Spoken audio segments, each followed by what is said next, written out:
Hello, Henning Pauli here. Today, a very quick video for all the content creators. So I know this is going to get 15 clicks, but again, if you are a content creator, there are a couple of things that, you need, like the light, which you can't see, or, maybe some nice light behind you. I'm still testing these, what are they called? Lightbox, which in previous videos had lines in the background because the frame rate wasn't right. And I watched a video from Bernd Kills where the frame rate was really bad. But I'm going to 25 frames a second now, which you technically shouldn't do. If you're recording in 25, you should be at 50. But then we have scan lines or whatever they're called. But come on, where's the... These are cool, and they seem to maybe work now. I'll find out once I drag this into the system. But from content creator to content creator, and I know you don't think you're a content creator, but hey, wait a second. Are you posting on Insta? You're posting on TikTok?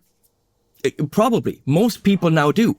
So in a way, we're all content creators, which means we could talk about microphones. We could talk about wireless systems. We could talk about batteries for lights. We could talk about many things. Today we talk about media. Now, media is expensive. And we all need good media. What is it expensive? No, it doesn't have to be. My brother just bought micro SD cards for his MP3 player, and he was like, well, I'll buy the cheap shit. 256s, two of them were $30. Well, they arrived and they had 268.37 gigabyte on them. Technically, that can't be. And they weren't formattable. They didn't really work. And like, well, you should have spent the extra money for the SanDisk. Because buying good media is... It pains you when you spend the money. But when you don't lose your data, that's a good thing. When your data transfers quickly, that's a good thing. When you trust that your data is there when you take the card out, that's a good thing. So, I mean, when it comes to SD cards, it's these, the black SanDisks. And I've got a cheaper one here from Transcend. That's the HC ones. Yeah, they're dirt cheap, but maybe spend $5 more. So here I've got a 512 gigabyte Lexar. Lexar not too compatible with most of the stuff. I will go for the SanDisk Extreme Pro if I can when it comes to SDs. Ich weiß nicht, wie ich dir dabei helfen kann. I said Lexar, not Alexa. What the crap is going on? I happen to have a Sony FX3. This is not one that's the Nikon ZR, which I am falling in love with. But the Sony needs the CF Express Type A. It's really the only cameras, as far as I know, that need the Type A. Others use the Type B, which are quite a bit bigger. So these are super small, super fast. However, when you buy the Sony, ouch, this is 160 gig, and I think this was probably $300 or something. They're ridiculously expensive when you buy the Sony. So I have bought an Angelbird, 1 terabyte of these. And Angelbird is a great company, don't get me wrong. Look like these, kind of like silvery thing. They are made for video. They are made for video creators. That's the idea, which means less failure rate, higher data throughput. The numbers mean different things when you read them. It's not just peak, it's average or whatever. So I have a few of the Sonys, but they're expensive. And I'm pretty sure that they're good because in that price range, they better be. I have Angelbird, which are made for video. But when it comes to, and this is what the video is about, really just one of the most dependable companies when it comes to media or in general storage. We all know that OWC, Other World Computing, makes really good shit. I've made a video about my external Thunderbolt tower with PCI Express slot and RAID and all that stuff. I've been using OWC products for quite a while. I've got the Excelsior cards in my computers. Now in the Mac Studios that I use, I can't put them in anymore, but I have an external Stacks, which is a Thunderbolt hub, takes NVMe and actually a standard physical hard drive as well.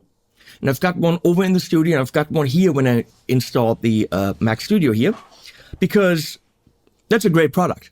Put hard drives in, gives you more Thunderbolt outputs. On it, I have the Envoy, and I think, let me check, that's the Envoy Pro. Bought that at Sweetwater when I was there. It is the Envoy Pro FX. It's a 2 terabyte drive, and that connects with Thunderbolt. So this is about the fastest you can have as an external drive. And that's important, because if you want to buy internal drives on Mac, they are raping you. I mean, they are robbing you blind for internal storage. And right now, storage is expensive. But I knew they had all these external hard drives, and I've been working with them for years. Thanks to Mendel, by delay, I got a contact to the European office. And a while ago, I think 2 or 3 years ago, they said, oh, by the way, we're now doing SSDs. I'm like, okay, let's talk. So I have these SSDs from them. I think I got 3 or 4. These are 2 terabytes. And I use these exclusively, really, in my video recorders, my Blackmagic external recorder. So you plug that in and then take it out. And here I've got a dock and I put it in. So I don't actually deal with SD cards and that stuff, because I need a lot of space for the videos I do. And I need a high transfer rate, because who wants to sit there for 45 minutes for shit to load? That's fine if you're doing a video, once in a while, right? If you're doing this every day and, 3, 4, 5 times a day, you're transferring data from cards to a computer, that time seriously adds up. So I use these Mercury Extreme Pro 6Gs. I don't think they're cheap, but they're dependable, right? And you've got a company where you can get someone on the horn with email or tech support, whatever, when your shit fails.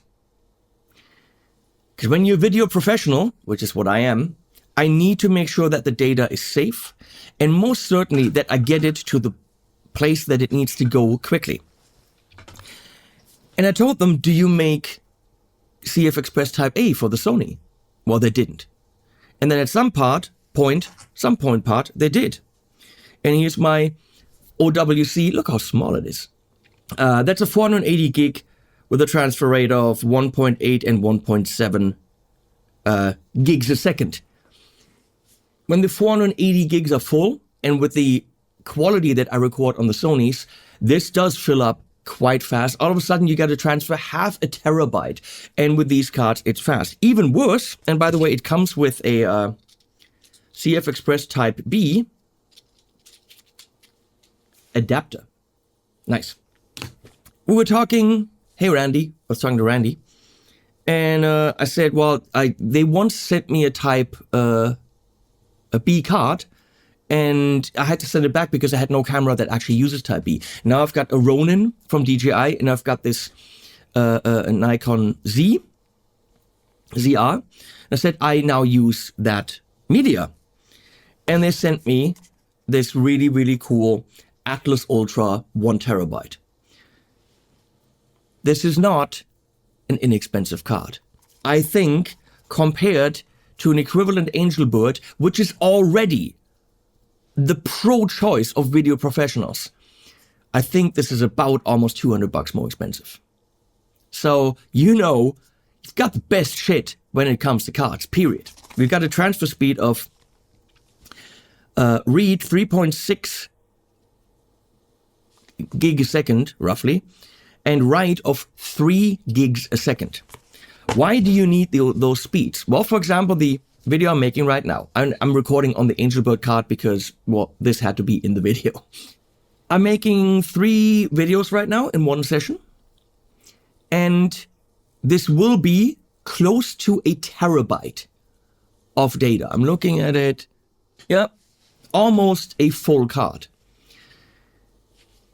If you transfer that with a cheap, slower card, I would sit here probably for 2 hours, 3 hours to get it on the computer so I can even start working. That's not an option. Also, dependability. If you go somewhere I'm going to go to London next week for a week with Perfecto and Colin Scott. We're going to travel the country, visiting Blackstar, visiting Andertons, visiting Gear for Music. Where else are we going? We're going to Marshall. We're going to the Birmingham guitar show, so see us there if you dare. If I take this camera, I don't know yet if I take it, I'll put that thing in, because it's absolutely important that I come home and I have my data and no corruption or whatever. So right now I'm recording in 6K red code raw, which is what I do here. So I have this amazing look. Will I do that on the road? Well, I have an hour and 25 minutes on this in red code raw. That wouldn't be smart. I would go to a different format where I have a lot more time on the card. But trust me, after 13, 14 years of doing this with professional video gear, saving on your media is absolutely the little one, or this. It isn't really smart. Now, do you have to go for OWC? I mean, this is I would say the Angel Bird stuff, that's the king of cards. Well, then this is the emperor of media, price-wise, but also support, warranty, and performance-wise. I'm super happy that they're working with me. They sent this to me free of charge. However, I'm obviously making a video, so it wasn't free. And I think if I asked them for more media, I would get a deal, which they've given me before, so thank you for that. Is that why I'm saying these things? No. Would I go for these over others if I had to pay the full price? Well, yeah. Because I know I can depend on OWC. They make the best shit. Prices reflect that. Still the best shit. So if you need the best shit, check out what OWC has to offer, whether it's hard drives, Thunderbolt docks, hard drive enclosures, external drives, and media. Media, I don't know if they have SD cards, and media. I mean, I work very rarely with SD cards now, but when it comes to the really fast shit, I mean, 3 gigs a second, right? So, yeah, OWC. Long-winded video to tell you I like OWC. So I'm going to tell you I like OWC. I'll put links below and animals at the end.